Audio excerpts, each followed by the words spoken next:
This week we're looking at number 6 in the series on family seasons. This one's entitled The Royal Love Song. And of course we're looking at the Song of Solomon, the book there in Scripture. And often we don't refer to that because we don't really know quite what we should be doing with it. But it's a wonderful description of human love. It's great to read those passages one to another with somebody, your husband, your wife, that you really are in love with, and that God should have it there in His Word is simply amazing, I think. The Royal Love Song, though, of course, is more than just husband and wife. It's the whole family unit. And we're talking about families this quarter. And the husband, the wife, basis for the family, but then, of course, children come along and they're part of that too. And that love has to continue. Much of our material this time, apart from the Song of Solomon, is to do with marriage. You have Genesis, 1 Corinthians, John, Romans, Galatians, and so on.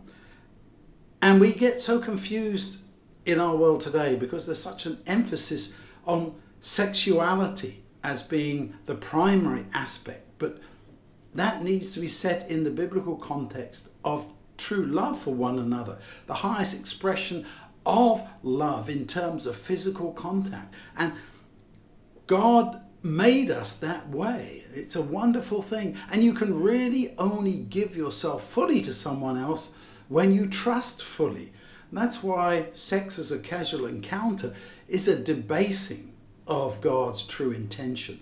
And I encourage you to think this week about why God put this book into the canon of Scripture. What are we supposed to learn from that? And what is God's ideal for us? I love some of those statements there in the Song of Solomon. Listen to this from chapter 2, verse 10 and on. Come then, my love, my darling, come with me. The winter is over, the rains have stopped. In the countryside, the flowers are in bloom. This is the time for singing. The song of doves is heard in the fields. Figs are beginning to ripen. The air is fragrant with blossoming vines. Come then, my love, my darling, come with me. That invitation of one to the other. Come with me. Be part of this celebration of life and love here on planet Earth. Debased as it may be, we can still find God's ideal in terms of love for one another. Yes, we are all imperfect. Yes, there are problems in any relationship, but the most important thing is to think about how do we invite one another into that relationship of love? How do we express ourselves? Isn't it a tragedy when we don't tell people we love that we do indeed love them? Sometimes husbands or wives find it hard to say that, maybe because of what's happened in the past. But truly we need to share the fact that we do love and we want to be loved in return. Who could say no to that invitation that we just read about? Look at this also from chapter 1.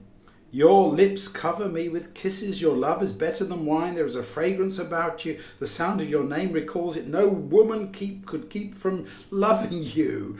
Take me with you and we'll run away. That's what the woman says. And the man says, how beautiful you are, my love. How your eyes shine with love. Come with me. Come and spend time. And that's another thing that's really important. Spending time with the one that you love. All too often in our busy lives, we're running this way and that way. We both have jobs in a family like that, husband, wife running different directions. And then when children come, my goodness, there's just no time for anything, it seems.